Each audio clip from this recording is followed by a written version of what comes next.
All right, shalom, shalom, family, shalom, shalom. Welcome back, welcome back. Hope everyone enjoyed their Shabbat yesterday. I hope everyone enjoyed their Shabbat yesterday. Shalom, shalom to everyone in the chat that's tuning in now and it'll be tuning in later. All right, so today we'll be dealing with Israelites in Africa, Israelite migrations into Africa, basically. This is part two. I believe I did part one like a year ago or something like that, a few months ago. I'm not totally sure, but today we're going to be dealing with again Israelite migrations to Africa, debunking or disproving the notion that Israelites never migrated into Africa, and that they have nothing to do with Africa. We're going to show these migrations through historical references, through these books and everything. And we're going to show that they ended up migrating into the Sahara, basically going without oral traditions and things like that. And we're also going to touch on the fact that a lot of these migrations into Africa was by the Northern Kingdom of Israel. So it's hard for us to believe, or it's hard for me to believe, rather, that the 10 tribes went into the Americas. But we'll deal with all that. But we're going to go ahead and get started with the presentation today. Again, shalom, shalom to everyone that's tuning in and those that'll be tuning in later. Please make sure you go ahead and share this out to your friends so we can get this video out to the masses. But again, we'll be dealing with Israelite migrations below the Sahara. All right, so let's get straight into it. First thing we need to know or take acknowledge of before we even dig into it is that many West African peoples have traditions of origins from the Near East. Some of these may reflect the influence of Islamic groups or migrations related to climatic or other events. So we're going to see throughout this presentation that a lot of these migrations into sub-Saharan Africa was because of climatic events or things like the Assyrian, Babylonian captivity, and even persecution from Islamic groups. And this source is coming from the genetic and African populations in health and disease right here to the left. All right. Continuing on. We're going to start off within this source right here in every tongue, the racial and ethnic diversity of the Jewish people. And we're going to start at the very top to the right. It says, pressed under sweeping regional conflicts, Jews settled as traders and warriors in Yemen, the Horn of Africa, Egypt, the Kingdom of Cush, and Nubia, North Africa Punic settlements, which is Carthage and Volubilis, and areas now covered by Mauritania. It says more immigrants followed these early Jewish settlers to northern Africa following the Assyrian conquest of the Israelites. All right, and that's what we're going to find out. That it's very documented that the Assyrian or that the Northern Kingdom Israelites actually went towards and in to Africa after that exile, opposed to I guess you could say through Turkey, China, Alaska, and America, or however they say that these people came to America. And it says, and again, 200 years later, when Jerusalem was conquered by the Babylonians, leading to the destruction of the first temple. So after the Assyrian exile and the Babylonian exile, you had Israelites coming to Africa. The Jewish presence in Africa began to expand significantly in the second and third centuries of the Christian era, extending not only into the Sahara Desert, but also reaching down along the West African coast and possibly also to some Bantu tribes in southern Africa. In addition, Jewish and Arab and Christian accounts cite the existence of Jewish rulers in certain tribal groups and clans identifying themselves as Jewish, scattered throughout Mauritania, Senegal, the Western Sudan, Nigeria, and Ghana. It says the African story parallels that of other groups of Jews throughout the diaspora in Africa, as in other places around the world. There are long-standing communities with great or lesser degrees of continuous practice, depending on how safe they were. These are those who have Jewish heritage and now practice other religions, either through assimilation or through forced conversion.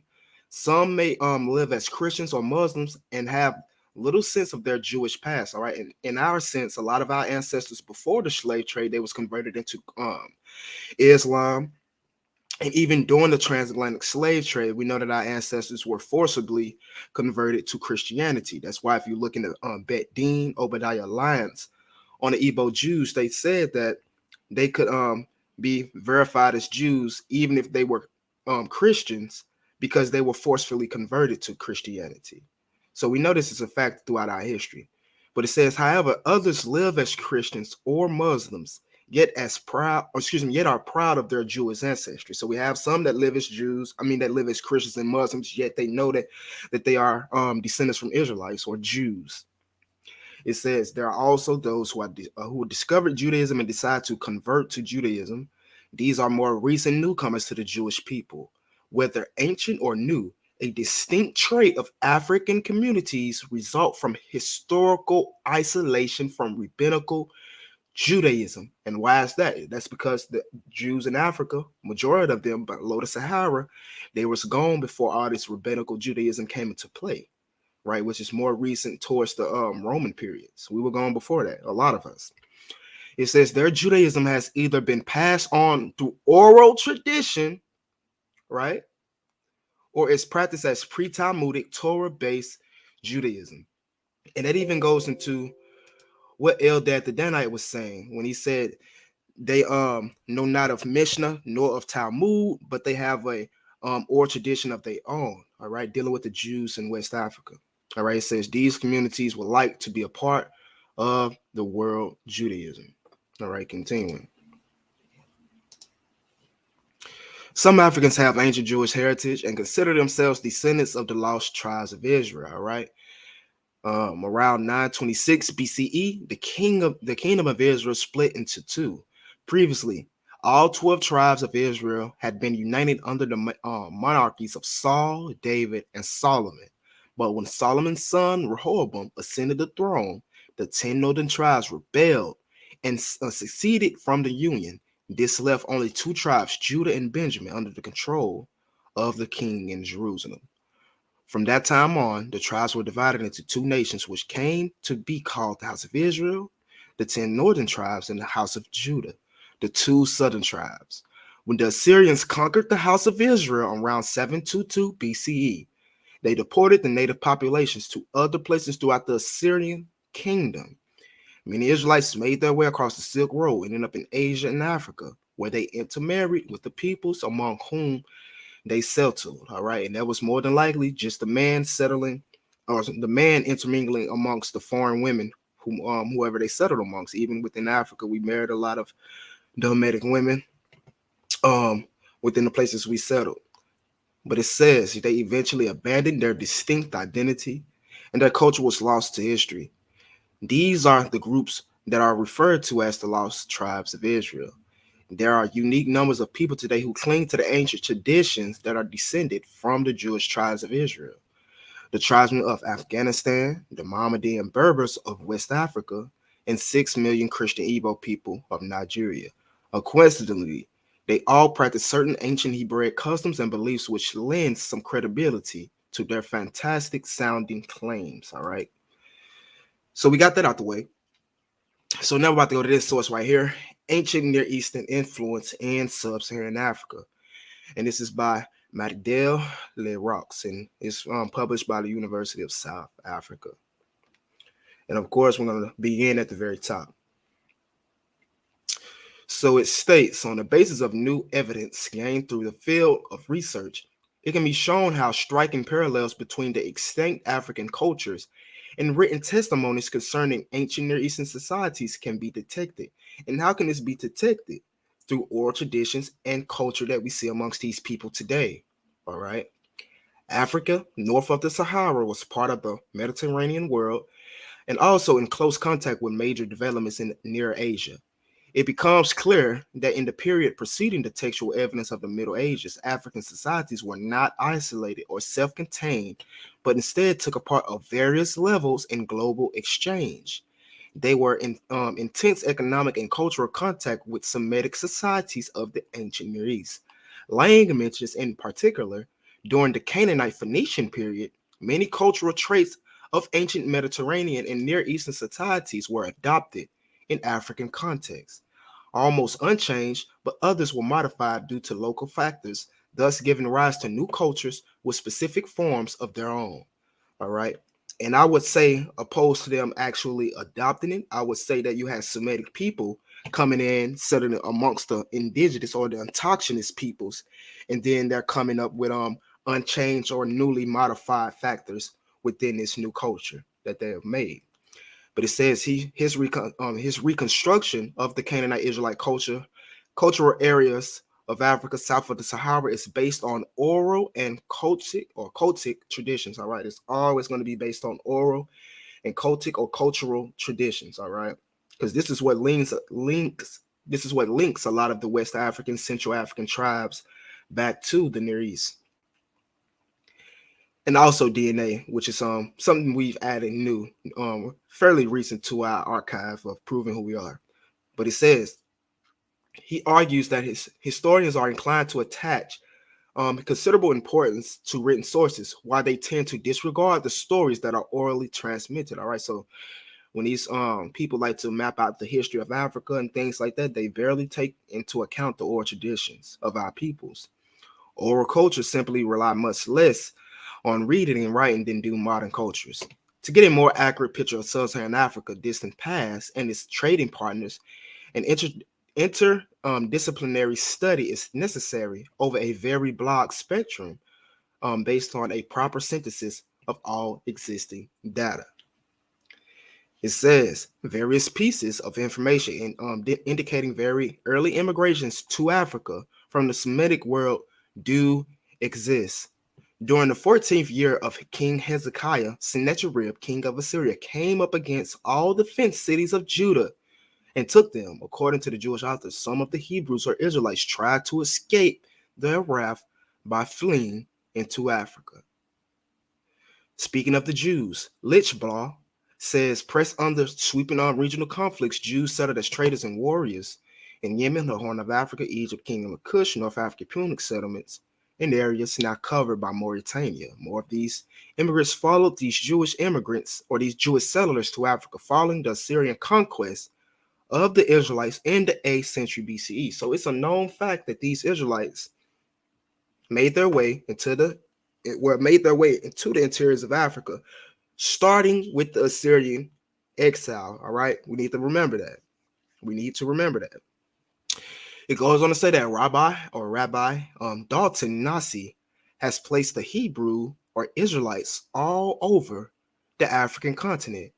And somebody else that does the same is St. Jerome, when he states that the Israelites stretch from India all the way to the western tips of Africa. All right. It says the Assyrians were not the only kings to have come up against Israel.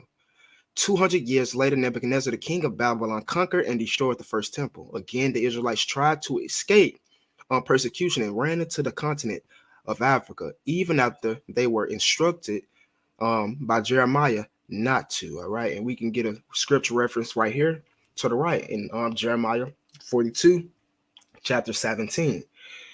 So shall it be with all the men that set their faces to go to Egypt to sojourn there. They shall die by the sword, by the famine, and by the pestilence. None of them shall remain or escape from the evil, that I will bring upon them. Thus saith the Lord of hosts, the God of Israel. As mine anger and my fury have been poured forth upon the inhabitants of Jerusalem, so shall my fury be poured upon you when you shall enter into Egypt. And ye shall be in excretion and an astonishment and a curse and a reproach, and you shall see this place no more. The Lord hath said concerning you, O remnant of Judah, go you not into Egypt. Know certainly that I have admonished you this day. And the reason, if you go into the book of Jeremiah, I actually did a breakdown of this specific migration from the Babylonian captivity under Jeremiah into Africa. My ancestors were basically rebelling against Jeremiah, basically thinking that he was going to team up with the Babylonians and he was going to sell them back into slavery. But that wasn't the case. But if we continue, it says the rebels even appealed to the queen of heaven, Ishtar, by burning incense to call upon her favors in the struggle against Babylon. And that's very, very interesting, because if we look in the Elephantine Jewish community, which we will review later, you would see that they also had a deity called Anat Yahu, and it was supposed to be a female counterpart of the Most High, or so-called a female counterpart, or the same as Ishtar that we see in the scripture. So we can also see Ishtar being brought all the way into Egypt by the Israelites. But it says the compatriots of Jeremiah were carried away into Egypt. He joined them under protest. The prophet warned them that he was going to push King Nebuchadnezzar into Egypt and to capture both Egypt and them. This warning could have caused many Israelites to have migrated deeper into Africa, and I'm pretty sure it would. Especially if you in Egypt and you heard Jeremiah saying, I'm going to bring Nebuchadnezzar and his army, into Egypt. Where are you going to go? You're going to flee further into Africa. You're going to flee into Ethiopia, Nubia, even the Sudan.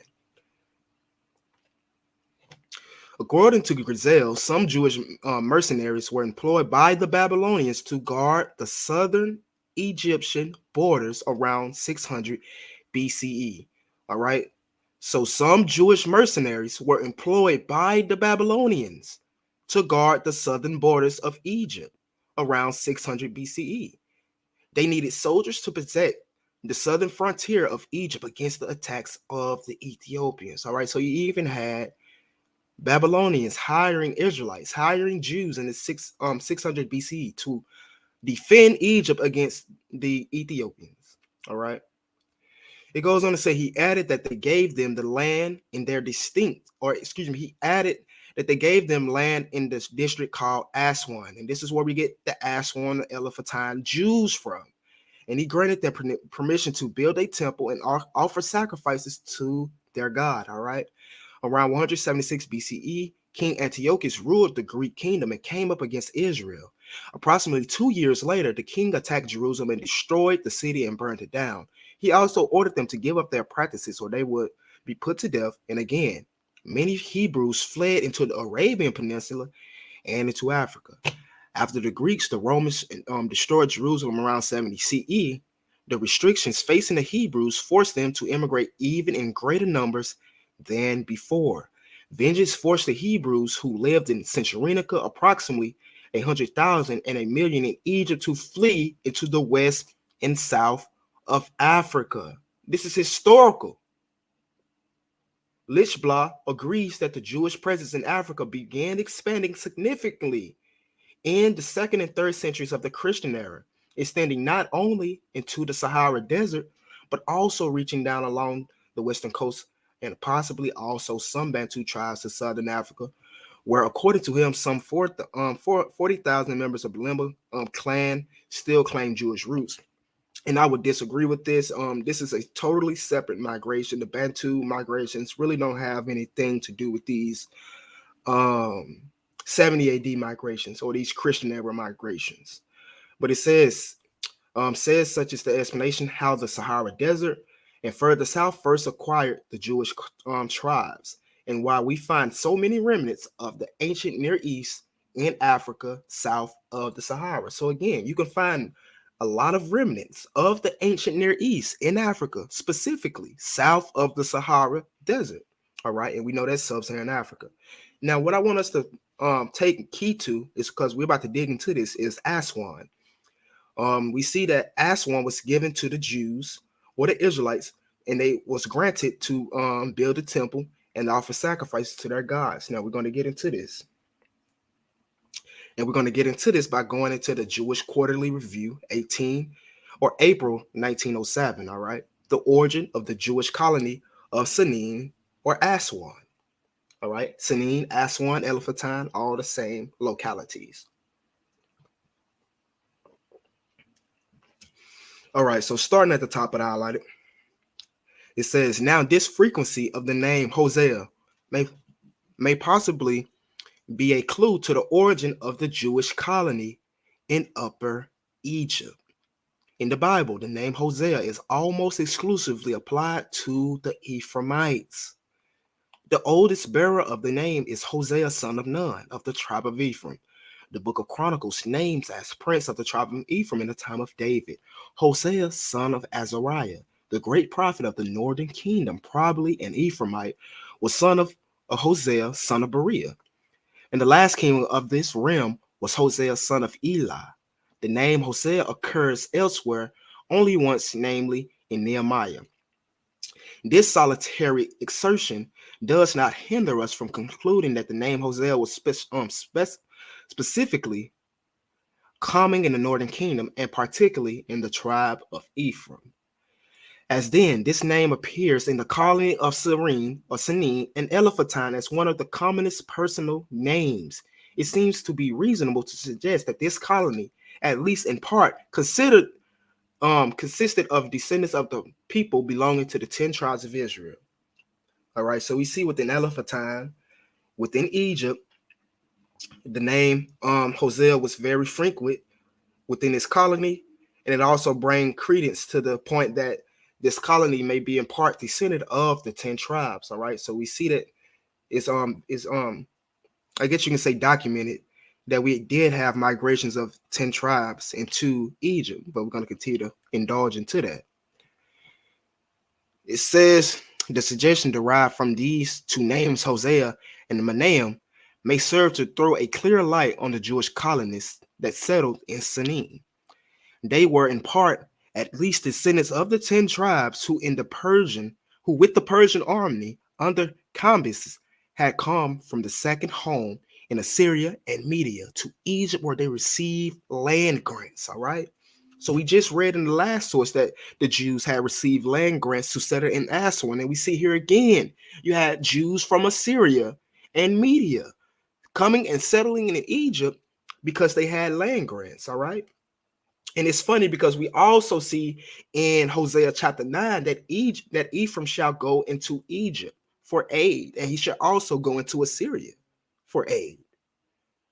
All right, so again, when we see in the scripture that those 10 tribes were exiled to Assyria and Media and those places around those Assyrian localities, we can posit that they made their way to Egypt because you had northern kingdom tribes receiving land grants to settle in Egypt, in Aswan, in Elephantine. In Sinim, they constituted a common colony together with Judeans who had come to Egypt either directly from Judea or from Babylonia with the Persian army. All right, so we have to understand this history. The mixed character of the colony would explain the surprising circumstances that its members are sometimes designated Jews or Judeans and sometimes Arameans, as Jews would be designated by only those members of the colony who came from the province of Judah or who were descendants of Judeans coming from Babylon. So within this colony, those people referred to as Judeans, specifically Jews, only referred to those that was from the province of Judah or descendants of Judah coming from Babylon. On the other hand, the descendants of the 10 tribes would be called Arameans because why? They came out of those territories. Perhaps the latter were so called in the lands of the exiles. All right. At all events, we may assume that the descendants of the 10 tribes were not yet called Judeans in the time of the first Persian kings, and that is true. And this is also why our ancestors within West and Central Africa did not refer to themselves as Jews. They did not refer to themselves as Judeans. They referred to themselves as Akan, which is a biblical name. They referred to themselves as Ebos, which are biblical names. They referred to themselves as Efiks, which are biblical names. They referred to themselves as Yoruba, which is possibly a biblical name. They referred to themselves as Ewe, which is a biblical name. They referred to themselves as Ga, which is a biblical name. All right. This is how we know that we mainly descend from the northern tribes of Israel, based off our names and based off our practices. When the Ephraimites found themselves in Aswan side by side with Judeans and united in one community, both designations were applied to the members of the community. For the Judeans might also have been named Arameans because of their language. All right, so you also had instances of Judeans or Jews being called Arameans or quote unquote 10 tribes. It does came about that one of the same person is in the papyri, sometimes called a Judean, sometimes an Aramean. It's what is this? Mashiach, son of Yadaniah, is once called Aramean, and another occasion called Judean. All right. So let's continue to build on that. We've seen that basically you had a lot of people within Elephantine being referred to as Hosea, just pointing to the fact that they are descendants of the northern kingdom of Israel. And even before that, we found out that they was getting land grants to settle in Egypt. So again, you had Judeans from the Babylonian captivity, from Judah and Babylonia coming and settling in Aswan. And you also had the descendants of the northern tribes of Israel coming from Assyria and Media settling in Aswan. The Black Jews of Africa, History, Religion, and Identity, Edith Brewer. She says something very, very, very powerful. All right. She starts off right here by saying historians date the settling of the Jewish soldiers in the region of Elephantine or Sanin or Aswan back to the middle of the 7th century BCE. All right, which is what we've been finding out or seeing over these last sources we've been reading. It says, at the time when Manasseh was freed from his Assyrian overlord and was able to provide mercenaries in Egypt in order to obtain their support. So we even see that Manasseh, tribes of Manasseh went into Egypt as well. But yet from our brothers in America, we hear that our ancestors, they got on boats. And they got on boats and they sailed, all the way down into the Americas, into South America, into North America, and they populated it. Yet we see that it's documented that the northern tribes literally settled within Egypt.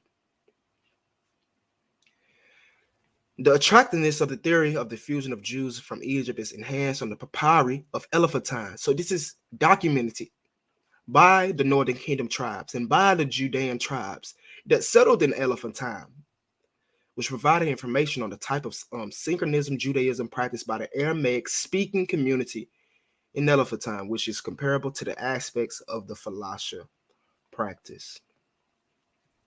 So again, tribes of Manasseh, after they was free from the Assyrians' overlord coming from Assyria and Media, they settled in Egypt as mercenaries, as warriors. All right. And that's very important again because Isaiah actually warned Israel about relying on Egypt for aid. All right. Isaiah 31, it says, woe to them that go down to Egypt for help. All right. Haven't we just been reading this? All right. So again, woe to them that go down to Egypt for help and stay on horses and trust in the chariots because they are many, and in horsemen because they are very strong. But they look not unto the Holy One of Israel, neither seek their Lord. Yet he also is wise and will bring evil and will not call back his words, but will rise against the house of the evildoers and against the help of them that work iniquity. Now the Egyptians are men and not God, and their horses flesh and not spirit. When the Lord shall stretch out his hand, both he that helps shall fall, and he that is hoping shall fall down, and they shall fall together. For thus hath the Lord spoken unto me, like as a lion, and like the young lion roaring from his prey when a multitude of shepherds is called from against him.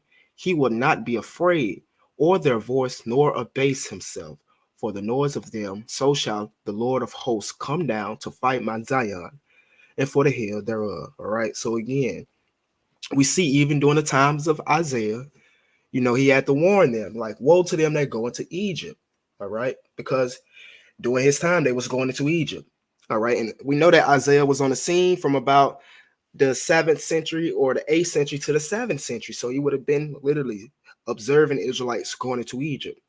And which is funny because he also states that, there would be Israelites left over in Egypt and Assyria and so forth, so on, which brings us later on to Zephaniah, who's telling us that these Israelites would later be scattered beyond the rivers of Ethiopia. Because again, because they went into Egypt, These curses was going to cleave onto them and danger was going to come to them, making them flee Egypt and migrate further into the Sahara. And let's read on that right here. The African Fact Book, Busting the Myths. All right. The African Fact Book, Busting the Myths. So it says, with every invasion of ancient Egypt by foreigners, and good chunk of its black this black native population immigrated to other lands of Africa, south or west of Egypt, to escape the oppression of the invaders and simply to show their distaste of the foreigners who had become the new rulers of the great empire. Scholars have counted as many as 6 or such large migrations westward across the Sahara alone. Thanks to the work of Professor Abubakar Musalam, head of the Faculty of History and Human Sciences of the University, of Sheikh Anta Diop in Dakbar, Western Sudanic oral traditions of the migrations from the Nile Valley, compiled by Yora Deo in the 19th century, were brought to light. In the 7th century BCE to the 6th century AD, scholars count 6 migrations from the Nile Valley westward across the Sudan. All right, so stop. We see that they're starting off in the 7th century BCE, which is why I started off by bringing the history out of the 10 tribes and the Judeans settling within Egypt around this same time period, all right, around the early 8th and 7th centuries BCE and even the 6th centuries BCE. It says, thus oral traditions confirm the Nile Valley origins of the peoples and cultures in the Western Sudan. Each of the migrations described by the Yora Doya was precipitated by either an invasion of the Nile Valley from outside Africa or the oppressors of the invaders regimen against the indigenous customs, cultures, and peoples. The first migration might have been as a result of the Assyrian invasion of ancient Egypt and the defeat of the Kushite kings in the 25th dynasty of 660 BC. The traditions of the Sudanic or the Sahara, founders of Ghana Empire, from whose ashes rose from the Mali and Songhai empires at different times, asserts that their remote founder ancestor was born in the region of Sonin or Sona or Aswan in Upper Egypt. Now, why is this important? Because we know that the Sudanic ancestor is called, or it was named, Dinga, and they claim that he was an Israelite. And they claim that he was from Aswan. What did we just read about Aswan? That what? This was a major Jewish colony. All right. So this brings more credence to the Sudanic story. But it goes on to say, he brought with him 2 xenophobic divinities, the serpent and the vulture, the ancient Egyptian symbol of royal dominion over the upper and lower Egypt. The water-dwelling serpent, Beta, came the national deity of Wagadu. And again, if you have been following my channel, we dealt with this, basically the serpent named Beta, and how it's in connection with the tribe of Dan and their so-called serpent worship, all right? And how they brought that into the kingdom of Ghana, and how Ghana actually fell because they was worshiping a serpent, all right? And that's dealing with the Sudanic and Mandi peoples. But again, moreover, these traditions speak on a jackal that guided the early migrations and therefore answered the Egyptian opener of the way, the divine jackal, all right? Bubakar Lam situates the departure of the Sudanic ancestors from Egypt no later than 486 BCE, as a result of the extractions of the Persian king Darius on the inhabitants of the Nile Valley. Now, why is that important? Because we just read that you had Israelites settle in Egypt under the Assyrian kings and also under the Persian kings who granted them land grants. So we know that Israelites would have ended up being taxed, all right? Or being taxed by the Persian king Darius in later times, which, again, I'm proposing it's the Sudanic ancestors. It says the foundation of the society and state that would later become the Empire of Ghana would have occurred no later than 460 BCE. So you had the Sudanic people who claim Israelite ancestry migrating from the Elephantine Jewish community around 460 BCE into Western Africa. All right. So it says in Egyptian language, Per-Ah became the pharaoh, and Wolof and Pelur, the word Pharaoh is the title of the king. The first pharaoh of the United Egypt was known as Mena. The first king of both the Tukulor and the Suniki was Mana, a slight corruption of Nana. All right. The title, the title the Khan give to their kings.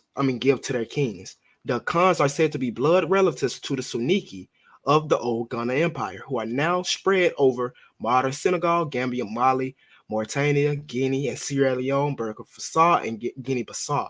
According to Boubacar Lam, the earliest kingdoms in Western Sudan from about 460 BCE were a neo-Pharaohic kingdom and would remain so until the beginnings of the Islamization of the region with the Almovar conquest in 1076 AD. And we know that this is actually the time of the last Jewish king that reigned in Western Africa. I believe it's Mali actually. And we brought this out. No, it's actually Ghana, and we brought this out within the Mandy videos, all right? But again, another important stream of immigration from ancient Egypt came down southward through the Congo forest. From the Congo forest, some went westward, occupying the near Western Africa. Some more migrated from the Congo forest to occupy East Africa and what is today the SAD countries. This is what the branch from ancient Egypt and the European historians call the Bantus. All right. It says of now the famous Bantu migration, which took place between circa 1000 BCE and 100 or 1500 AD. All right. And that's the time they proposed. I proposed these Bantus would have started migrating into Africa following the Assyrian exile. They would have migrated into Egypt and further down from Egypt, as we just read. It says, but originally they were from the stock of ancient Egypt and Nubia, who migrated to avoid the foreign invasions who attacked their homelands in the Nile Valley. And again, we know that they are not descendants of ancient Egyptians nor Nubians, all right? From a genetic standpoint and a historical standpoint and a cultural standpoint. Again, ritual male circumcision, a brief history is what we're about to review now. And we're going to start at the very top. So in the late 15th and early 16th centuries, a fascinating Muslim, Hassaban ibn Muhammad, toured much of North Africa, the Sahara, and Mali before being converted to Christianity. He was baptized in St. Peter's, Rome in January 1521, taking a new name, Giovanni Leo Africanus. He later published a book in which he speaks of many tribes observing Jewish law, including circumcision, and claiming direct descent from King David. He reported that Rabar, the Muslim ruler of Timbuktu, could not stand the sight of Jews. Once again, we cannot be sure whether the practice was adopted from Jews or Muslims. The former having settled there after one of the many expulsions from European countries, the Moors settling in North Africa and fleeing from Spain in 1492. Both must have crossed the Sahara and eventually settled in West Africa. Between the 16th century, travelers from there reported that circumcision was practiced on both banks of the Niger River. And there are many Jews, all right? And these many Jews will be from the ancient Jews, from the Syrian Babylonians, and also the more recent Jews from the Roman and Sephardics or Spain. So how did the practice reach East Africa? It is now accepted by most anthropologists that many of the original inhabitants of today's Somalia, Sudan, and Ethiopia, and Abyssinia were people of Semitic and Sumerian origin who came from Arabia. And to some degree, I do agree with this. I do agree that majority of those people are of Semitic origin, specifically from the sons of Joktan. From the sons of Joktan that crossed over to the Red Sea and created the kingdom of Habasha, or the kingdom of Abyssinia. All right. And it says today's Falasha in Ethiopia claim to be and are now recognized by the state of Israel as being Black Jews regarding or reading the Torah, keeping the Shabbat, observing Jewish dietary rules, practicing circumcision. There are about 2 or 20,000 of them left in Ethiopia and 80,000 in Israel, 23,000 having been evacuated there in 1984 through 1991 because of the famines. How Jews migrated there from Muslim Arabia, we shall discover. Between 500 and 1000 CE, people from Northeast Africa began migrating south to populate the coastal belt, right? So people from Northeast Africa began to began to migrate south to populate the coastal belt, at the same time meeting Arabs who never settled further south than the mouth of the Zambesis on the Mozambique coast. There they even encountered people from West Africa. In 1492, Martin of Farzo, who had lived in West Africa, had spoke on its languages, met a man near the mouth of Limpopo River in East Africa. This man happened to spend years transversing Africa from west to east, and he found he could understand his language, all right?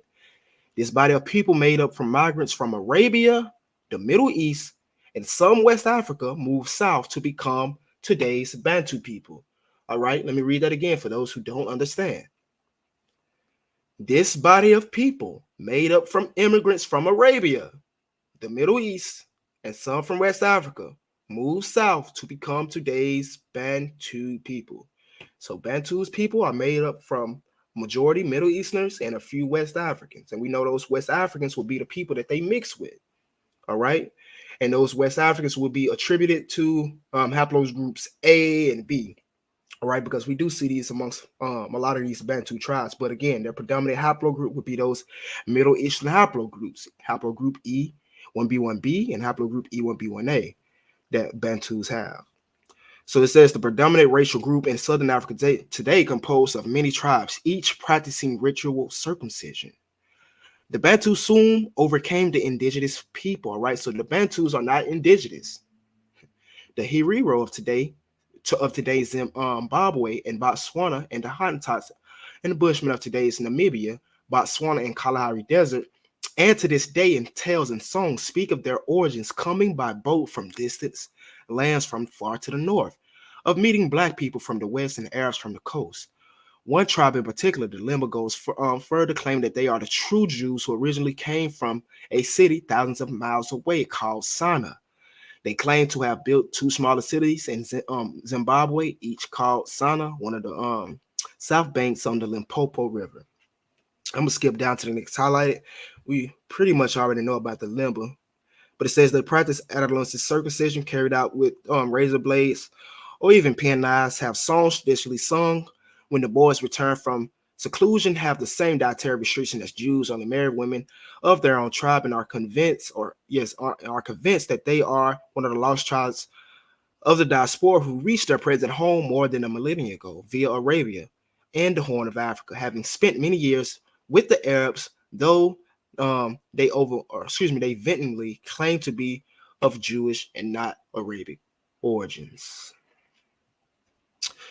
The author's interest in the subject was, in fact, first kindly many years ago while it's working with Bantu, first in Zululand, all right, now known as KwaZulu-Natal, then further southeast in Transiki, now the Eastern Cape in South Africa.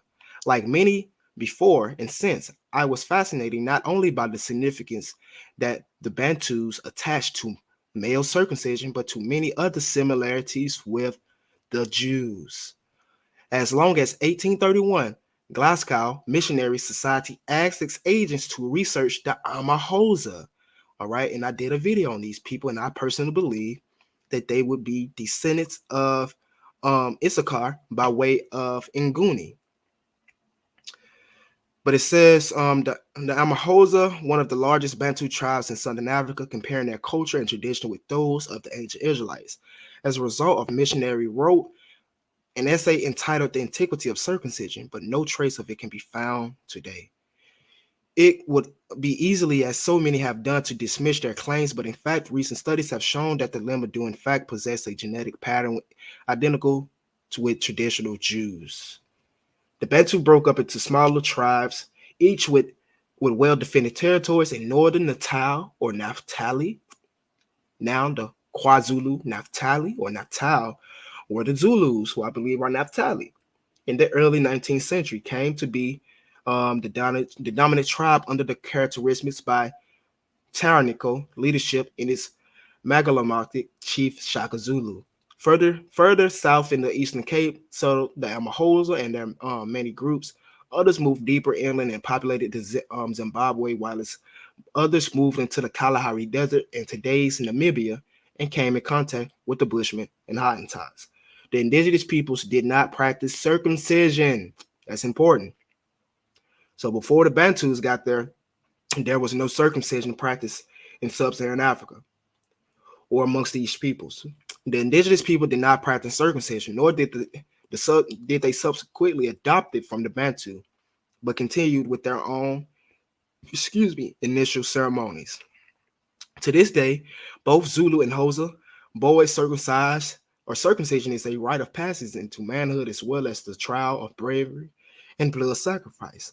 Their blood being daubed on their forehead, the Xhosa youths are painted head to foot with whitewash, permitted only a thin blanket to wear whatever the time of the year, and camouflage themselves in straw and skirts and headdresses so that they are not identifiable. All right, and that right there can be compared to ashes and sackcloth, or the Jewish ashes and sackcloth tradition.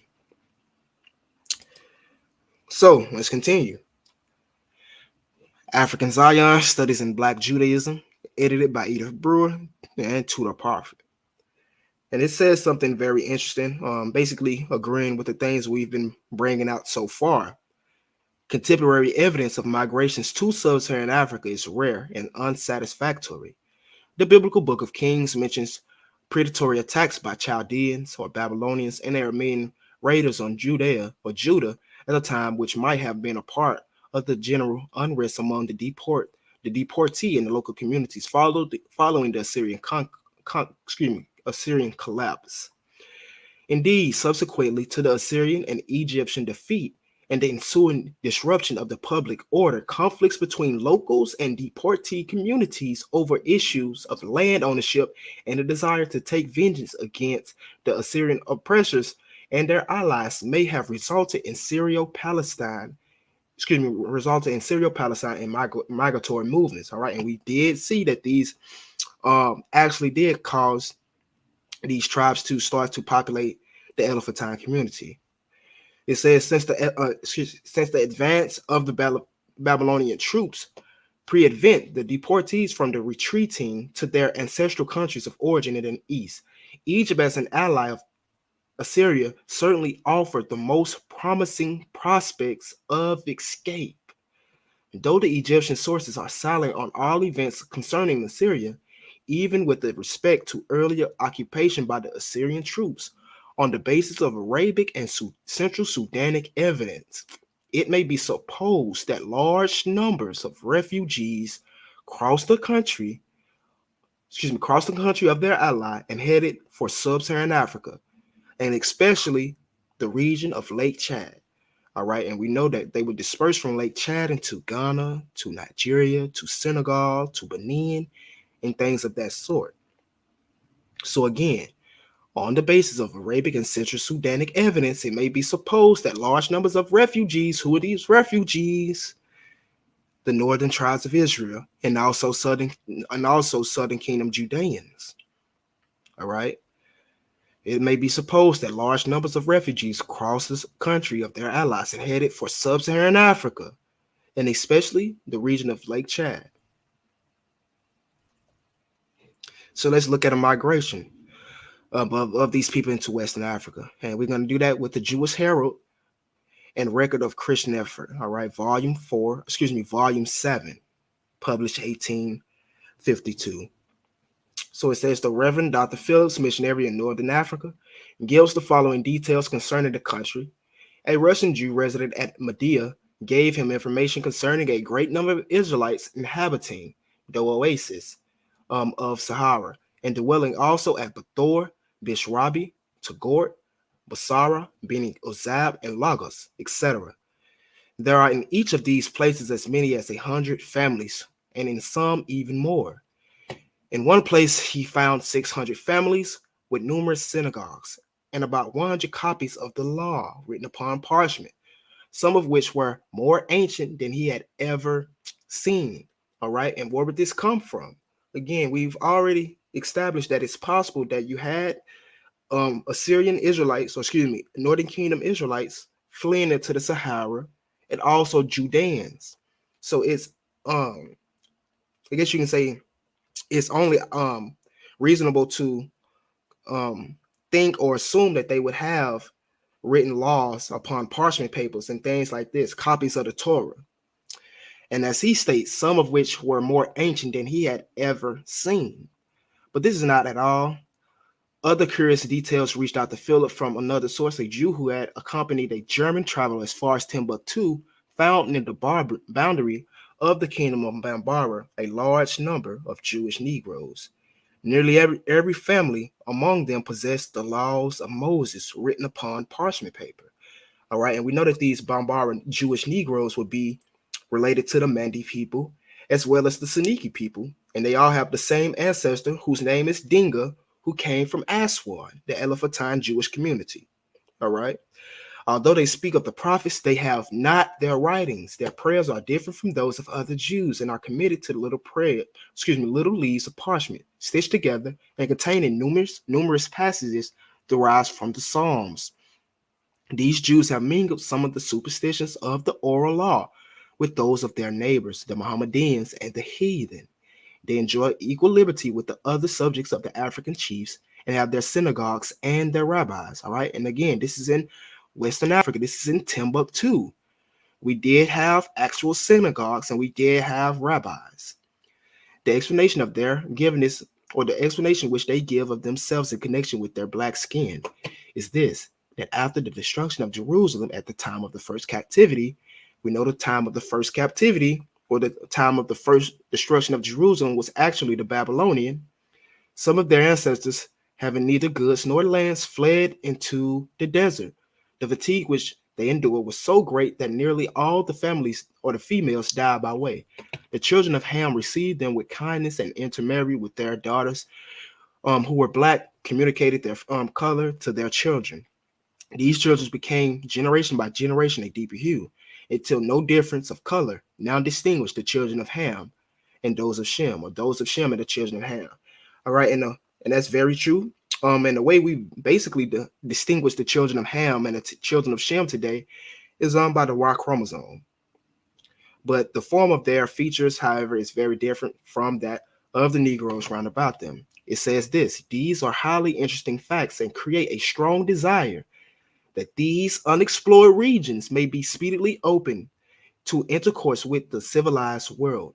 Access to these ancient manuscripts, which are probably older than any others now extant, would be a great value in correcting the received Hebrew text or in throwing light upon the doubtful passages. And this is talking about the Jews in sub-Saharan Africa.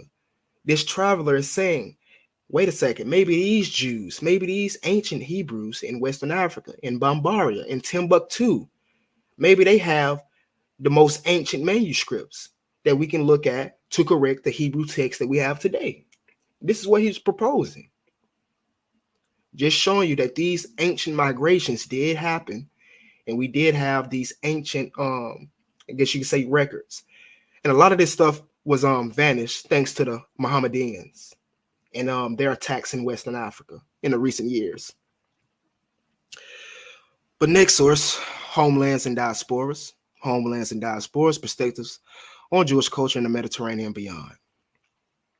It says at the top, in the early modern period, there was something of a consensus that Black Jews inhabited a large number of localities along the western coast of Africa, as well as in the interior. This consensus had already been reached by the Portuguese, who imagined Blacks to be living in Angola, frequently accusing local circumcision males of being Jews, even through circumcision was universally practiced by the local Angolan Gentile population. All right. And why was this practiced by the quote unquote Gentile population? It's because they were not Gentiles. It was because these were quote unquote Bantus who had migrated from outside of Africa, bringing this tradition with them. As we read earlier, the native or the indigenous people did not incorporate circumcision into their practices. So the people that's practicing circumcision are not from the area.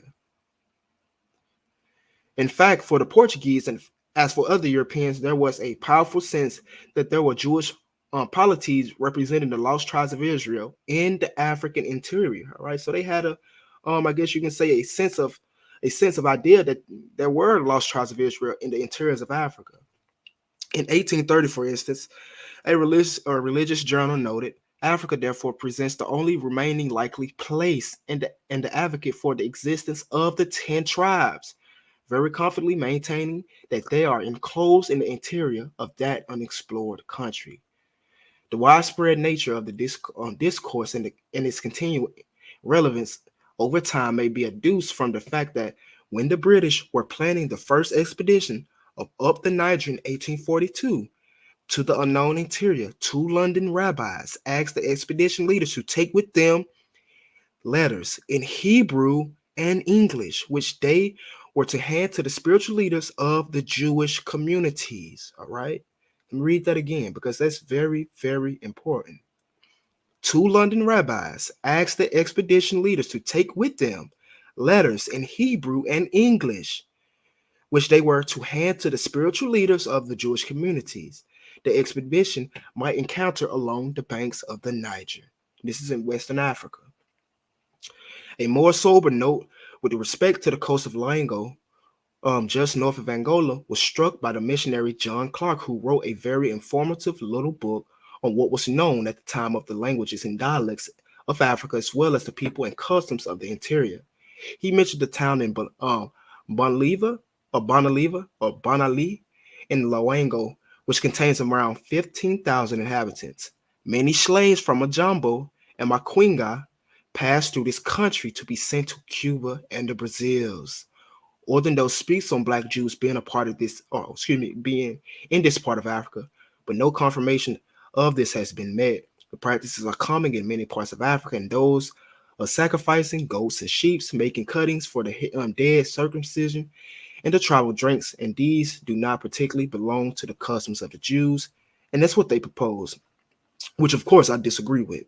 Because again, I say that the Israelites within Africa practice pre-Talmudic Judaism, Old Testament Judaism, Old Testament traditions and customs, rather than what we would see amongst the Ashkenazic Jews and the Sephardic Jews, those types. Jews along the coast, like Portuguese Christians, has close relationship with Africans living near the trading posts, and as we have seen, they took African wives and concubines. All right. One of the Jews we know to have had initiated relations with a Wolof woman was the West Coast. On the West Coast was Emmanuel, the son of the spiritual head of the community of Port Dial, Jacob Peringo, who was accused of sleeping with one of the daughters of the Wolof kings. All right. So you even had Sephardic Jews in later years coming and settling amongst the Jews or the people that were already there and even making more Israelites. But again, the important things to take out of this is that they did have a consensus that the 10 tribes were in Africa, specifically the interiors, West Africa, Angola, around the Bantu West African tribes. Also, another thing to take into account here is that in 1842, the British sent out an expedition to West Africa, specifically along the Niger River banks. We know that Jews inhabited both sides of the Niger River, but again, they sent these rabbis out here to basically look for these Hebrews and giving them Hebrew letters and also English letters to give to the Jewish leaders or the rabbis of the communities in West Africa. So, going to continue on before we get ready and wrap it up. Jews and places you never thought of. All right, Jews and places you never thought of. It says some evidence can be also derived from surviving tribal and traditions of some African ethnic groups, including links to biblical ancestors, names, localities, and ceremonies with affinities to Jewish ritual practices. Let me read that again. Some evidences can be also derived from the surviving tribal traditions of some African ethnic groups. It says, including links to biblical ancestors, names of localities. All right. This is why we see biblical names all throughout Western Africa and Central Africa, because our ancestors named these places, family. No, I do not believe these places are the original places of the biblical territories. I believe we migrated north of Egypt into sub-Saharan Africa. But in ceremonies with affinities to Jewish ritual practices, Moreover, the writings of several modern West African historians and two personal antecedents indicate that memories of an of an influential Jewish historical past in West Africa continues to survive.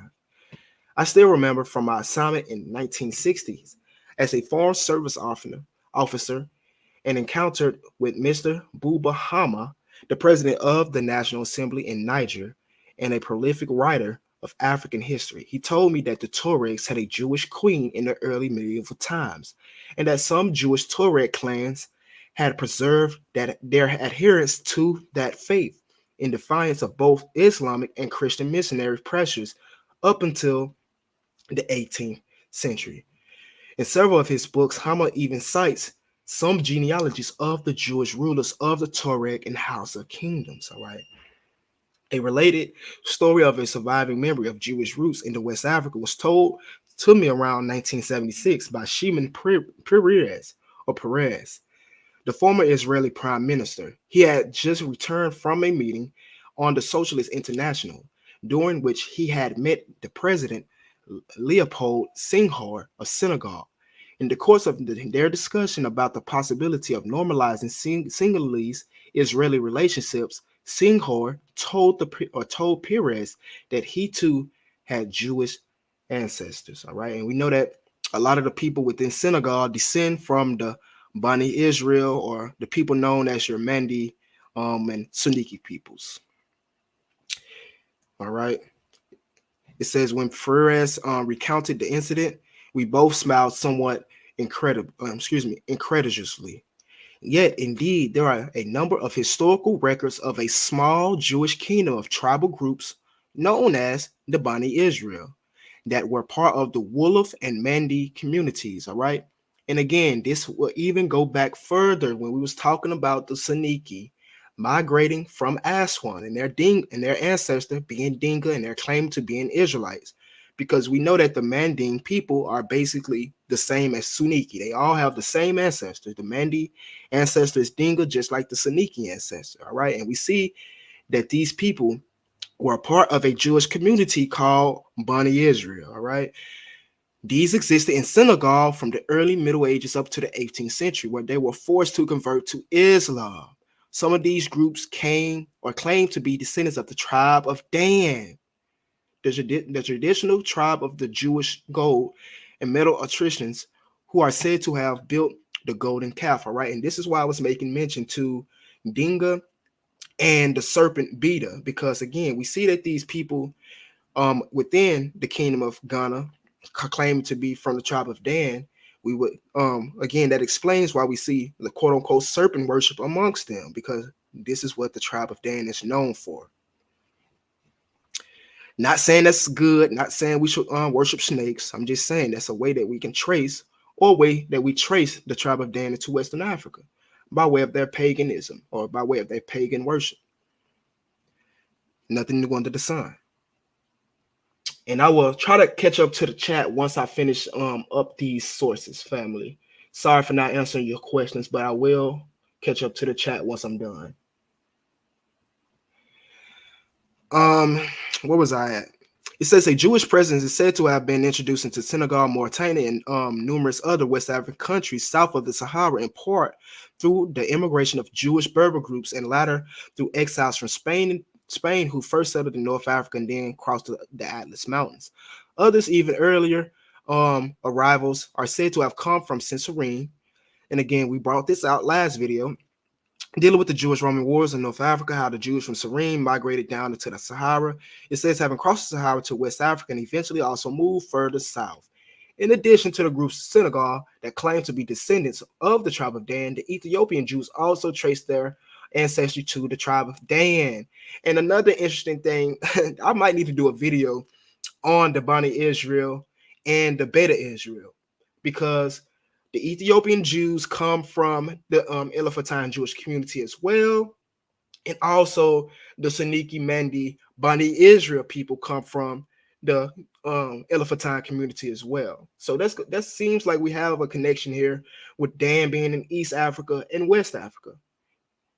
But it says some of these transmigrations established communities in such still renowned places of Gao, Timbuktu, Bamako, Agades, Kano, and Ibadan. A notable number of Berber and African nomadic tribes joined these groups, or groups joined up with the Jewish communal groups trying to resist aggressive Arab Islamic efforts, or as a bulwark against Christian proselytizing, sometimes going so far as to convert to Judaism. Notable among these were the Tuareg, Palu, and Ibadiah groups. Another source at the root of Jewish presence and the influence was the spreading of gold trade emanating from Persia. All right, remember we had Jews coming to Egypt from Persia. So is it possible that they had these same Persian links when they migrated to Western Africa?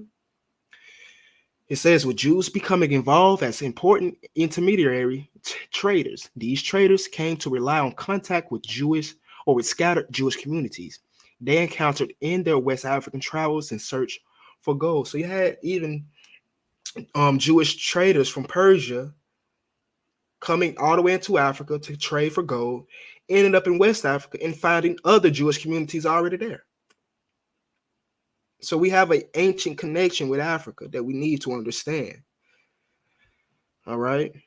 It says a trade prohibited to Muslims as usurious under Islamic law. So again, it was illegal or prohibited for Muslims to, I guess you could say, deal with gold or deal with the gold trade route. So a lot of the time, it was just the Jews who actually began these trade routes.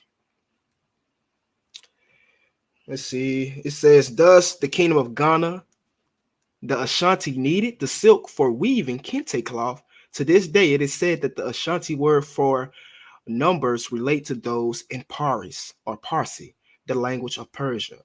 All right. Under the impact of the Jewish influence, a number of ruling families in the Ghana converted to Judaism. And for nearly 200 years, the kingdom of Ghana, which extended at that time far north into the western Sudan, was ruled by a Jewish king. And all right, I don't want to let this go over our heads, but it literally just proposed or posited that you even had the Ashanti, who we know are Jews, trading with the Jews in Persia because they needed silk for their kente cloth. So where would the Ashanti get their kente cloth from? All right, they are proposing that they got it from Persia because you even see similar words in the Ashanti language that reflects the Persian language. All right. And again, we know that the Ashanti or the Khan, if you've been watching my videos, we went over the Khan traditions and how they say they came out of the Babylonian captivity. So it's possible they could have had Persian links and influences all the way back from that captivity. All right, before they migrated all the way into the kingdom of Ghana, or their descendants rather. It says because of their skills, ability, and multilingual knowledge, Jews became important intermediaries in the regional trade relations as artisans, groups, together, and craft guys. They are said to have formed the roots of a powerful craft tradition among the still renowned Senegalese goldsmith, Jewish jewelers, and other metal artisans. All right, and we even had Suniki or Balfour women creating Jewish, I guess you could say Jewish jewelry in Mauritania that they would sell into the kingdom of Ghana, that they would sell into Morocco, and that they would also sell into Tunisia. So you also had West African Jews creating Jewish jewelry, basically. But it says the name of an old Senegalese province, Judala, is said to attest the notable impact of Jews made from this part of the world. The Jewish presence is also confirmed by numerous surviving accounts of Portuguese and other European visitors in the 14th and 15th centuries, as well as by North African and Arab historical records. Gradually, most of these communities disappeared, as they say. Since they existed largely in isolation, there was a good deal of intermarriage, which for a while reinforced their influence and expansion. As a result, they were increasingly viewed as a threat by Muslim rulers, and most of the Jewish communities and nomad groups south of the Atlas Mountains were either forced to convert to Islam or massacred. The remainder fled to North Africa, Egypt, or the Sudan, and also fled to Cameroon and Southern Africa. And again, I do not understand why they would propose in their mind that the Jews would flee right back to North Africa or Egypt right back into Muslim control. That just doesn't make too much sense to me. What does make sense is that they would flee into the Sudan and Cameroon and possibly further into Southern Africa. And yes, looking at the chat, Mandi is one of the main languages of the Niger-Congo family. That is true. But getting ready to wrap it up with a few last sources. Again, if you have questions, go ahead and drop them in the chat. I'll try my best to catch up to everything once I finish. But Coming Camels and Caravans by Gary Paul Nabhan. All right. It says, although it can not have been too surprising, itinerant Muslims soon found that some of the pre-Islamic trade routes, particularly those in North Africa, had already been worked for centuries by Berbers, Phoenicians, Greeks, Romans, merchants, and as well as Jewish traders. The first wave of Jews apparently arrived in Egypt and Ethiopia in ancient times, which we outlined in the beginning of the video. But most of those who immigrated to the Maghreb came immediately after the fall of the temple in Jerusalem in 70 CE. The 30,000 Jews taken as slaves to Hadash or Carthage eventually freed themselves from their Roman captors and learned how to garner goods from across the Sahara as understudies to the Punic descendants of the Phoenicians. The majority of these are the newly arrived Jews to the Maghreb. And Maghreb, I believe Arabic. Yes, it's Arabic. I was about to say Aramaic, but Maghreb in Arabic just means the West. So the majority of the newly arrived Jews to the West who became merchants seem to have stuck close to the more cosmopolitan or cosmopolitan. So it says seem to have stuck more close to the cosmopolitan ports of the coastline from Alexandria all the way to Mogador on the Atlantic. And we know that Mogador is in Morocco. It says they generally functioned as brokers and bankers in the urban hubs and harbors.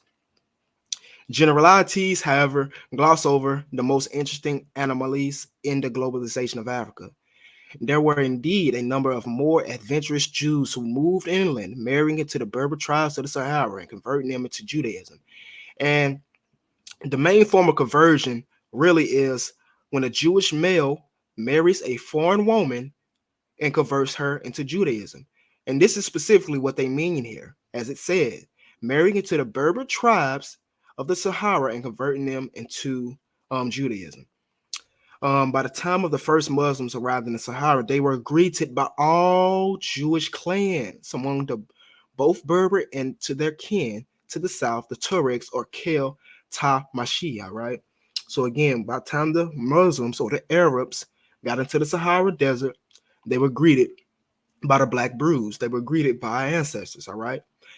We know a lot of the Mandi was on the trade routes. We know a lot of the Akan were on the trade routes. We know a lot of the Saniki, a lot of the Igbo were on the trade routes. We know a lot of the people in Timbuktu were on the trade routes. So this is who they came in contact with. One of these Jewish clans of Tuaregs, the Idu Asaka, which is possibly a tribe of Issachar, Asaka or Issachar, later became legendary for the leveraging trade between the ports of North Africa and the deeper reaches of West Africa. Other Jewish clans, perhaps those that had drifted westward from Ethiopia across the Sahel to Mali in ancient times, eventually settled in the western and southeastern Nigeria. Today, their descendants are called Igbo or the Igbo B'nai Yisrael Jews. They trace themselves back to particular Hebrew patriarchs who either forcibly or voluntarily left their homeland for Africa prior to written records of such movements. All right. So yes, the Igbos specifically do have migrations and or traditions that go back way before these people, these recent people settled amongst them, as they said. And these recent people that settled in Mali would be like the Songhai people and things like that, because even in a recent document dealing with the Obadiah Alliance, they tell us within that document that you had people from the Songhai empires and Mali actually migrate and settle amongst the Igbos, after that kingdom had fell. But prior to that, you had the Igbos coming in from the Assyrian, the Babylonian, You even had an earlier Erie branch, Erie son of Gad, after the Exodus migration into Nigeria. But here, right here to the right, is pictures of these quote unquote merchants. We know that they would be mostly of Jewish heritage, and all of them are melanated. More than likely, these are Arabs and Jews, or Moors and Jews within the Sahara Desert on the trade routes. All right. So I'm pretty sure we established the fact that it was ancient migrations of these tribes into Africa. And this is the last source we're going to look at, is discovering the synagogues of other Jewish architecture of Sub-Saharan Africa. All right. It says, what should we start? We're going to start at the second paragraph. Revealed in the electronic exhibition is how current day Jewish communities throughout Sub-Saharan Africa, some always small, some once relatively large, but today much diminished, and even more in marked contrast, becoming sizable, as in the case of the various Black African enclaves, representing significant other examples of Jewish diaspora. To many of these clusters of Jews are at present uncounted or regulated to the sidelines. Yet the reality is that Jews arrived in Sub-Saharan Africa at a wide range of times, organized themselves in an assortment of locations, and that they, in many instances, led or continued to lead productive lives. To those living in these places and practicing their faith, being Jewish became to be natural and commonplace. This tradition of dispersion, which has been endlessly undertaken over many years, began no later than the 6th century BCE, when Jews shifted from Judea to Babylonia, Egypt, and other regional lands before moving even more far. Though ways of immigration, Jews located themselves literally throughout the world, including in the vast sub-Saharan regions of Africa. So again, it's a known fact that Jews settled within the sub-Saharan African regions. And let's look at some of these synagogues and architectures that they pointed out. And this is the Lumbasi or Lubumbashi Synagogue, Dominican Republic of Congo. Haria Hebrew Congregation. This is in Zimbabwe. All right. Nakuru Hebrew Congregation, and this is in Kenya. Shout out to the Kikuyu. Balawayo Hebrew Congregation in Zimbabwe. The Beta Israel Synagogue, Ethiopia.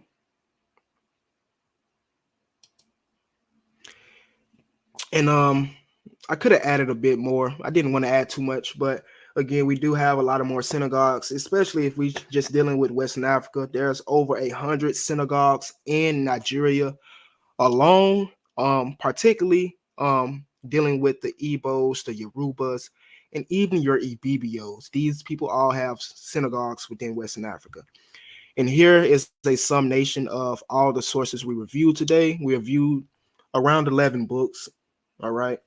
Again, it's just a summation of all the sources we reviewed today. And with that, I'll wrap up the video. Dealing with Israelite migrations below the Sahara, I think we provided enough substantial evidence today to, guess you can say, prove and show that, in fact, northern tribes of Israel did not migrate to America, but rather than Africa. And even you had the Southern Kingdom coming to Africa at a later date. All right. Now, I will check out the comment section, see if we got anything going on. Answer you all's questions. Shalom, shalom, family, to everybody that's tuning in. Let me go back up, and then we're going to catch up.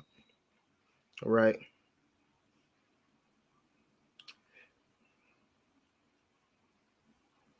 Let's see. The brothers just dropping stuff. Brother says from Levant to Egypt, Africa matched the migration of cattle as well after 586 BCE. That's very, very interesting. He says the genetic result shows an increased frequency of Tartaran cattle haplogroup T in Israel in the transition of the Levant, from the Levant to the Iron Age. as well as the appearance of haplogroup T1C, which is dominant in Egypt. It goes on to say nature Eastern Mediterranean mobility in the Bronze and Early Age Iron Age inferences from ancient DNA of pigs and cattle. Pigs didn't migrate south, but a breed of cattle that was native to Israel before 586 BCE. Yet after 586 BCE, which in time of Jeremiah 42, Israelites went south into Africa with their cattle. All right. And then once I finish reading what the brother brought out, I'm going to make mention to that. Note that cattle's DNA, not human DNA. All right. Yes, he was talking about animal DNA because, again, even animals have haplogroups. And what he just brought out is very factual because it is well known that the Bantu expansion, they brought cattle that was not native to Africa. They brought cattle into Africa that was not native. So the question is, where did they bring that cattle from? And as that brother just brought out, you can see the same cattle in Israel amongst the Bantus. So put one and two together, the Bantus brought their cattle from their ancestors in Israel through Egypt into sub-Saharan Africa. And blessings to you as well, family. Blessings to you as well. May Yah bless you. Thank you for tuning in today. The brother Dor of El states, you do know that Sanin could be pronounced as Sion or Zion. No, I did not. Sanin, Zion. Yes, I guess you can say that. Unless I can hear somebody else say it a little better. But no, I did not know that. The brother says Sanin or Zion is near the mountains of the moons where mankind is said to have sprung from. European Jews try to make a big deal out of things, ate their circumcision, but Moshe's sons were teens or adults when they were circumcised. And yes, that is true. That is very, very true. And shalom, sister Ashari. Shalom, shalom. Thank you for tuning in. Thank you for tuning in. Shalom, family. Shalom, family. Thank you for tuning in. Thank you for tuning in. And the brother says, I'm going to send you a table to pull up. Check my email, see if I got that table. But while I'm waiting, look at the other comments. The brother says, if Christ was from the tribe of Judah, could that mean he is Yoruba? No, I don't specifically believe that the Yoruba is of Judah or only Judah. Like, I believe the Yoruba are made up of multiple tribes of Israel. And I also believe that the Yoruba were already settled in West Africa during the time of Christ. That doesn't mean they're not Israelites. That just means they're descendants of the northern tribes of Israel who were scattered way before Christ. It's possible that Christ could have, I guess you can say, a Yoruba component in his or Yoruba makeup in his DNA, because again, we're saying that the Yoruba are Israelites. We would expect the Israelites to have a sort of Yoruba component amongst them, which we actually do. But no, to answer your question, I do not believe Christ was a Yoruba. And again, the brothers or Alon says the Mandi language is one of the main languages of the Niger-Congo family. And yes, that is very, very true. That is very, very true. All right, give me 1 second, family, while I look at something. This is what the brother wanted me to bring up.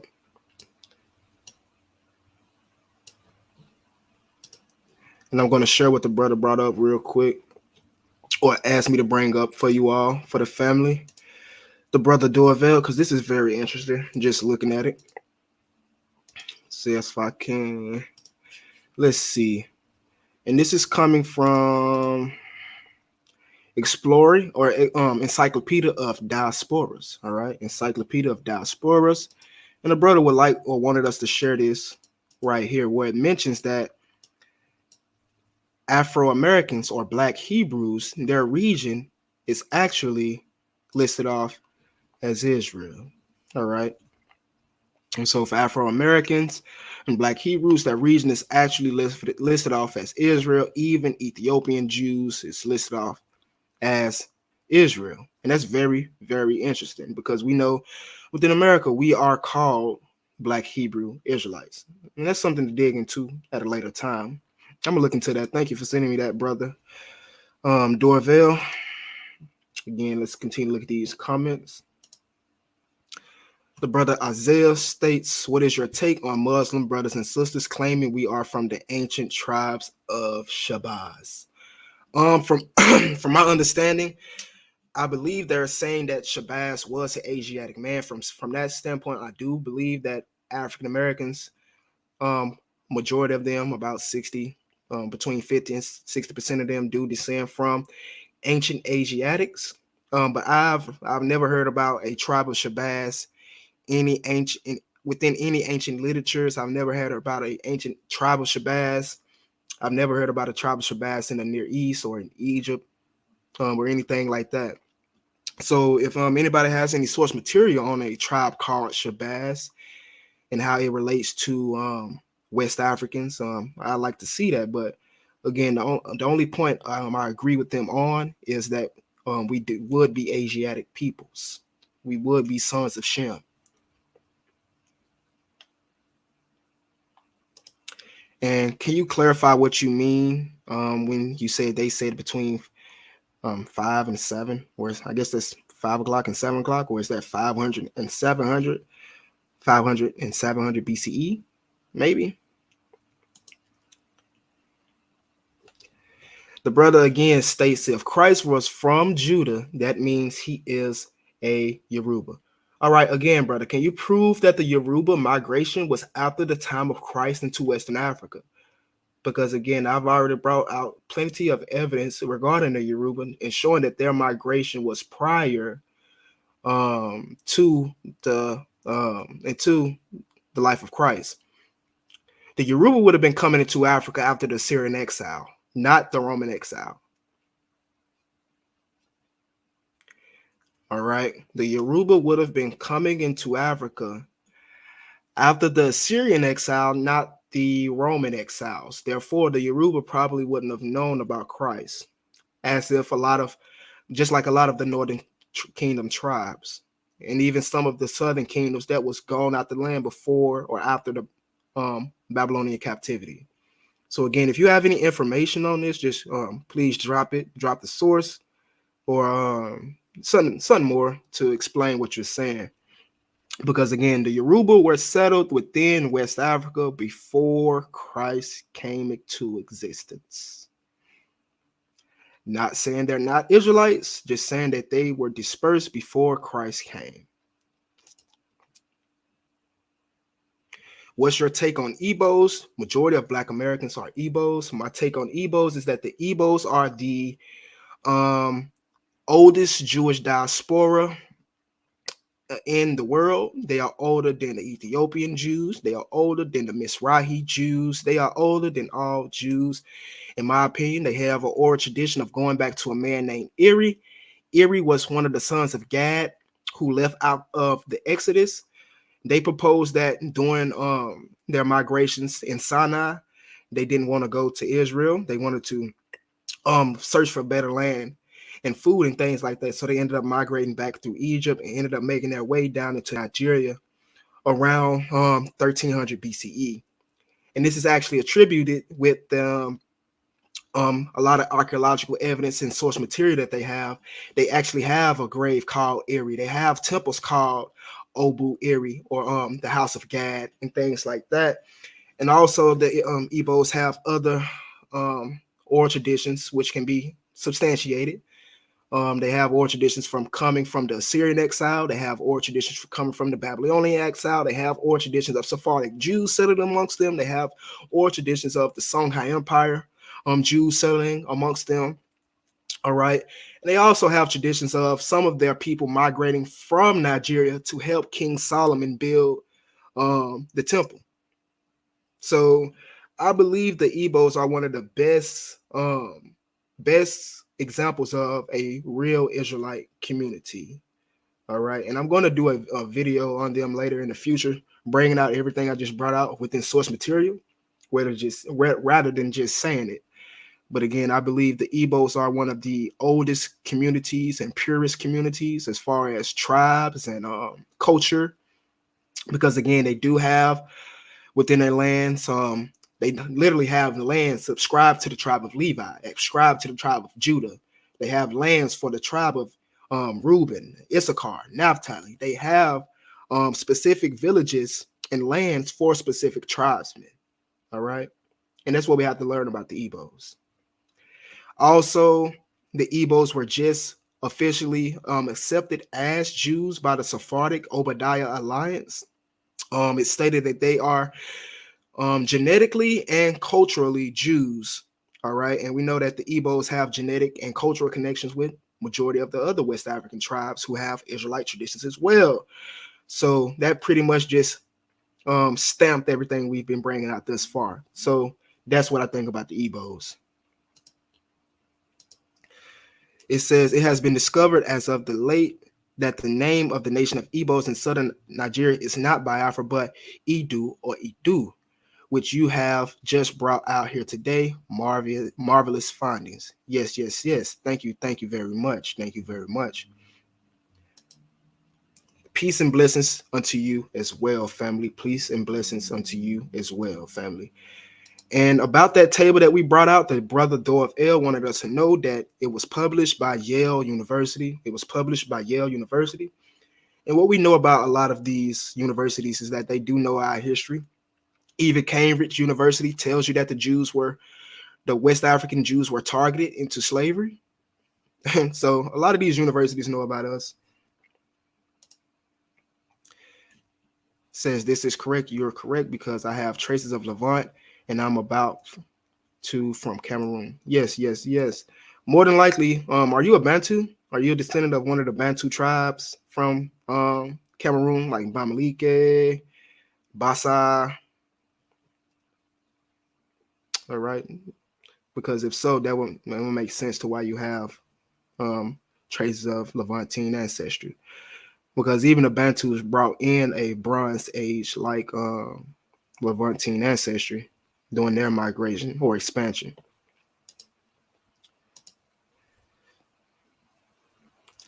God said, I am God and God alone, and I have not known another. All right. And I agree with that. I agree with that indeed. There's only one Elohim, and that is the Elohim of Abraham, Isaac, and Jacob, the ancestral God of Shem that was passed down to the descendants of Israel. Says you are right about the Bantus coming, or the Bantus. I guess that's auto correction or something, but you are right about the Bantus coming from Israel because I have trace of Levant and my DNA, and I am a Bantu from Cameroon. Yes, yes, yes. We know about our Bantu brothers and sisters. We know about their oral traditions, a lot of their customs and things. So yes, a lot of them do claim to come from Israel or Egypt. So yes. Would Muhammad be a descendant of Israel? Descendant of Ishmael. I honestly do not know. I can propose that he is, but I can also propose that he was he could have been an invader. He could have been like someone amongst the tribes of Ishmael with haplogroup J. You get what I'm saying? So I honestly don't know if the Prophet Muhammad was a direct descendant of Ishmael, but from the secular information we have, we can say that he was. But again, I do not know for sure. It says that JC was given to us by our captors, all right? And again, that's your opinion. If you have any source material to, I guess you can say, expound on that, then please feel free to give it or drop it in the chat. But I do believe that there was a man named Yeshua that did walk. I do believe that there was a man named Yeshua that was a Hebrew Israelite. We can say that certain aspects in the New Testament was added, but I would not deny that a man named Yeshua did walk. But just to add on to that, I do not pray in the name of Jesus or Yeshua, because again, Jesus himself or Yeshua himself had to pray to the Elohim or to the God of Israel. So why would I, end my prayers to a man that still has to pray to the Elohim? So a lot of the stuff you're maybe referring to could be influence from Romans and Greeks and other Europeans. But again, you can prove that it was a man named Jesus or Yeshua that walked this earth. But it says, when Erie got to the present day Southeast Nigeria, I believe he met the Edu or whatever there is. Erie is as ancient as time itself. Yes, Erie. If we are taking that first migration of the Ebos to be factual, which I do believe it is factual, then yes, they would have probably got down into Nigeria between 1300 BC, 100 BCE, just depending on where people place the Exodus. The sister says, I like that the source you brought out about the migration into the Chad region. A lot of Afro-Asiatics, LF3 mtDNA is in the Sahel in the Chadic region. My component disappeared on my end. Excuse me, she said my comment disappeared on my end. And yes, a lot of the Afro-Asiatic languages is still spoken within Chad today. And we know that, speaking of L3 is, I like to say, the counterpart to haplogroup E, or the counterpart to the Semitic. Or I basically say the female version of Afro-Asiatics, from my beliefs. From what I see, they travel a lot with the Afro-Asiatic peoples. I believe L3 was found up like in Syria and a lot of other Near Eastern places. All right. And they even migrated with some of the Bantus, and they even migrated with some of the E1B1Bs. And you can even find L3 in some Jewish populations today. So I definitely believe L3 specifically is the female version of Afro-Asiatics, or at least a branch of it. Yes. Erie would not be older than Jacob, his progenitor. Says Edu is also an ancient name. Yep. Says, who do you think passed down the haplogroup E1, and do you have any sources from the older E haplogroups before E1B1A?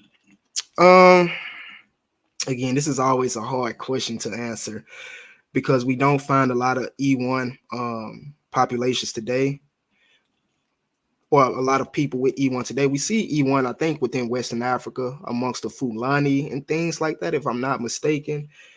But I personally believe that the descendants of Eber would be haplotypes EP2 or E1B1. Yes, E1B1. Meaning the descendants of Eber will be E1B1A and E1B1B. So to answer your question, I believe that E1 haplogroup possibly could have came from people prior to Eber. And again, you probably still have that haplogroup just because you didn't mutate. All right, your ancestors didn't mutate, or didn't, I guess you can say, mutate into a different clade or branch of that E1 haplotype. So to answer your question again, I believe that E1 haplogroup would be in regards to descendants of Shem prior to Eber, or even prior to Abraham.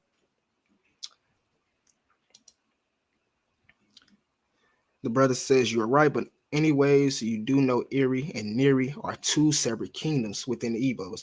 Yes. I believe the Neri kingdom is actually the Levitical kingdom of the Ebos, the Neri priest, if I'm not mistaken. You seem like you're from over there, so if I'm mistaken, please correct me on that. But I do believe the Neri kingdom is of the Levites, or the tribe of Levites that settled amongst those peoples.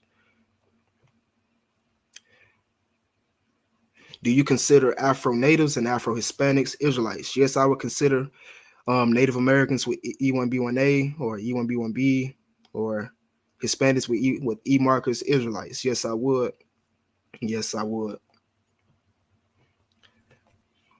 All right. So if anybody has any more questions, go ahead and drop them and propose them in the chat before I wrap this up.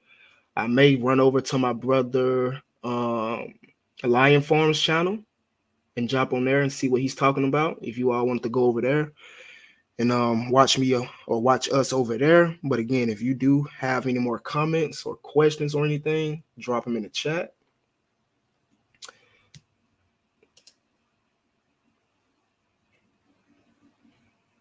So the brother saying, so basically you're saying if your haplogroup is older than E1B1, you're not an Israelite. From what I see, yes. But again, it could be possible that you were assimilated or commingulated with an Israelite or E1B1A or E1B1B population and migrated into Africa during the Bantu expansion or during one of the specific Western Africa expansions into Africa. Because again, I plan on doing a genetic breakdown video on this, but again, within a lot of the Proto-Semitic speaking populations like the Natufians, we see haplotypes E1B and E1B1A, excuse me, E1B and E1B1B. Even if we look at Ishmael's seed, we see E1B1B, a few E1B1As. We look at Joktan's seed, we see E1B1B. We look at the Moabites of North Africa, we see E1B1B. We see the Moors that went into Spain and Portugal. We see E1B1B and also E1B1As. So that's why I particularly say that those will be the specifically Abrahamic type haplotypes, because we can see people related to Abraham and descendants of Abraham today with these specific E1B1 haplotypes, which will be E3A and E3B, if that makes sense. So again, it could be that you just didn't mutate and that your ancestors transmigrated or traversed with the Israelite population.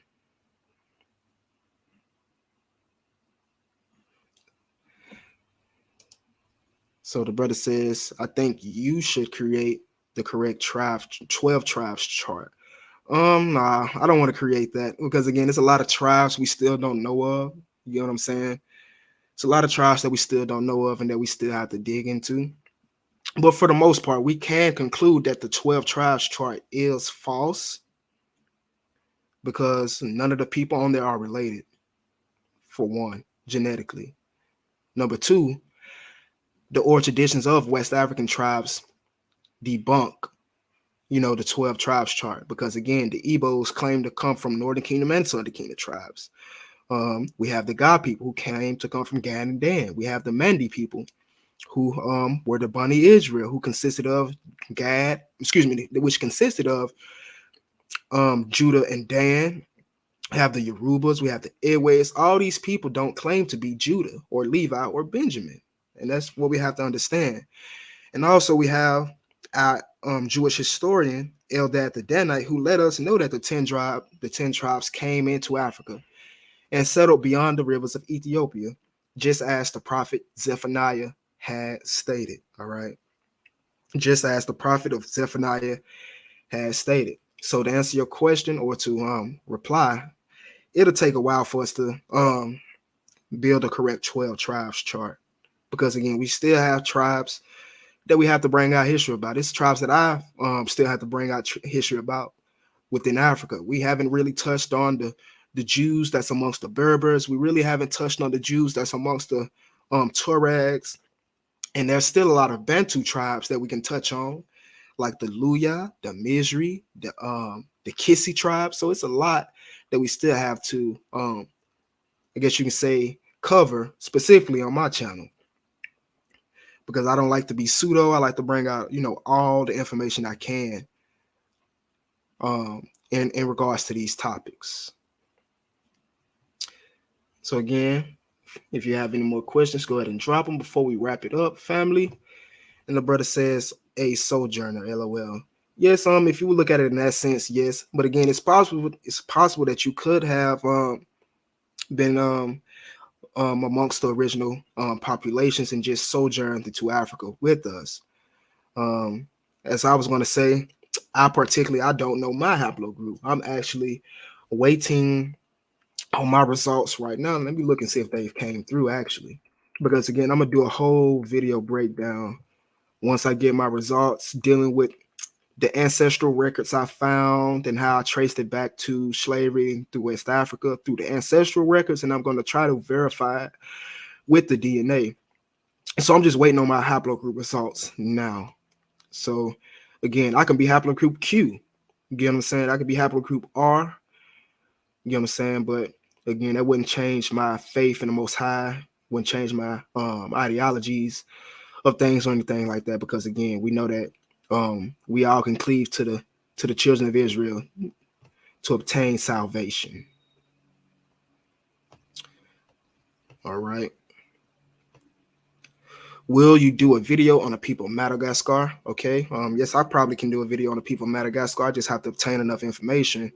The only thing I know about the people of Madagascar is I believe they're like called the Ibrahim, I believe, the sons of Abraham. And you also have a few Bantu tribes in Madagascar that settled. So I will plan on doing that in the near future if I can find enough supporting information.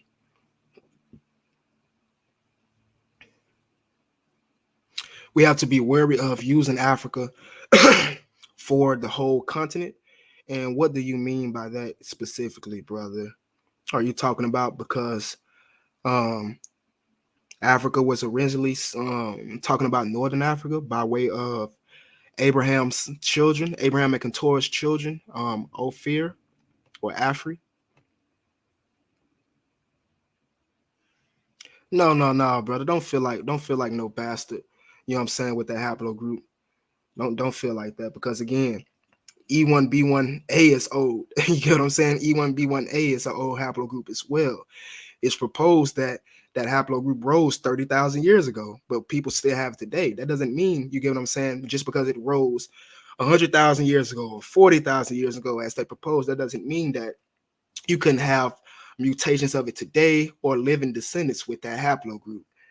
Because say in 100 years or so, your descendants, if you have descendants, you have descendants, and your children continue to mate, it's probable that 100 years or 200 years from now, that your descendants could be a further mutation down the line of E1A, as we should know. So again, don't feel like no bastard, brother. Not at all. You're not a bastard, brother. You are a descendant of Shem. That's what you are, regardless. In ancient times, Africa was only ascribed to an eastern part, a southern part, and a western part. The whole continent was not called Africa. And yes, I agree with that to some extent. But today, in the modern terms, in modern academia, the whole continent is called Africa. I believe like Northern Africa was called Africa specifically. East Africa was called Ethiopia or Nubia. No, Eastern Africa was called Nubia. Central and West Africa was sometimes called Ethiopia, or the Western Sudan, or Western Ethiopia. All right, if I'm not mistaken. But yes, you are correct. But in today's modern academia and sciences and literature, they refer to the whole continent as Africa. But again, you aren't wrong if we're taking it back to those ancient times. Would Louisiana Creoles be descendant of Israelites? It depends on their haplogroup. Honestly, that's how really I determine. Well, that's one of the ways determining who Israelites are now. But it basically would depend on their haplogroup. If we can see that their paternal ancestry goes back to descendants of slaves, then we can assume that they are Israelites. But if their haplogroup doesn't go back to descendants of slaves, then we can assume that they are not Israelites. If that answers your question, brother. So yes, it's probable for Louisiana Creoles to be Israelites. And it's also possible for them not. Again, it just depends on their haplogroup. The brother says 80% of the E haplogroups have an older E1B1A or E1B1B1. I really don't get what you're saying, brother. Please rephrase that for me. I think I do, but I don't want to get you wrong. Please rephrase that for what you're trying to say. The name Africa is only regional. It's only a regional area, not the whole continent, where we see Libya, Ethiopia, Sudan, and other regional names. Yes. If we deal with ancient times and ancient literature and geography and mappings and things like that, yes, you're correct. You are correct. But in today's times, Again, in today's literature and academia, the whole continent is referred to as Africa. Just like we can propose that Western Africa in ancient times, what we hear from the natives, they state that it was called Negro land or Bilal ad Sudan or Airway land or the land of the Hebrews in certain instances. And today it's split up into certain territories like Senegal, Ghana, Nigeria. All right. But in ancient times, it wasn't referred to it, that specific term. Facts, like Sister Shari said, you're not a bastard, you're still family, you're a Shemite. Based on autosomal DNA, your ancestors joined many Israelites in Africa. And yes, that's what I was basically trying to say. She basically summed it up pretty well. Like the sister said, you are indeed of the line of Shem, regardless. And you would have migrated with the Israelites to Africa. You know what I'm saying? My uncle has EM85. That's E1B1B. Yes, he would be Shem. And Brother Dorvell, you read my mind. I was going to bring out the fact that a lot of the Sephardic Jews did settle within Louisiana and become a quote-unquote Creole caste.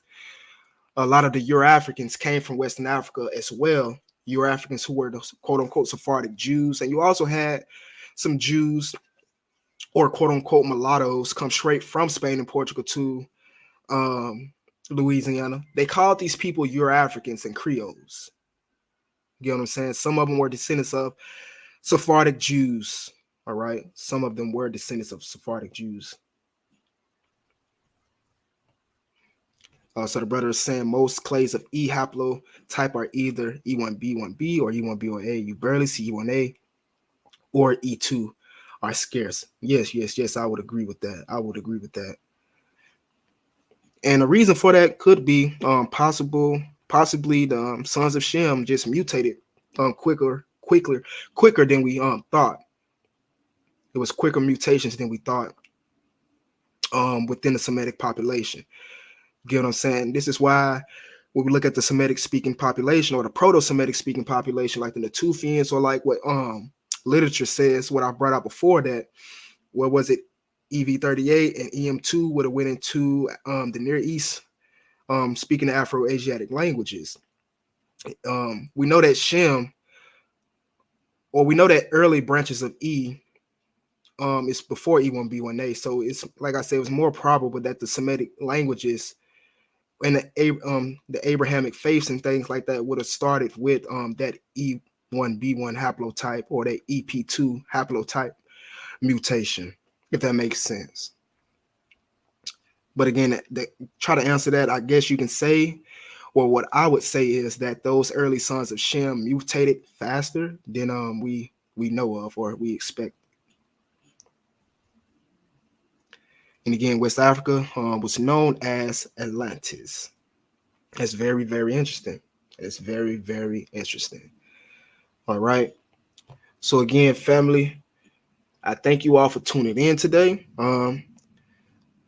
Y'all and I be back sometime this week for some more information to bring out. But again, I'm about to run over to the brother channel. What's his name? Lion Farm, to see what he's talking about. So you could join me over there if you want to. And the brother said maybe it's Chaldean. That's possibly a connection. Maybe. But I'm gonna wrap this up, family. I'm gonna see you all next Shabbat or sometime during this week. Thank you for tuning in. Like the video, share it, and comment if you have any questions. All right. And again, my email is sonofyah4@gmail.com if you have any questions or in need of any of these sources brought out today. All right. Shalom. Shalom. All praises to the Most High indeed. All praises to the Most High indeed. All right. Shalom, family.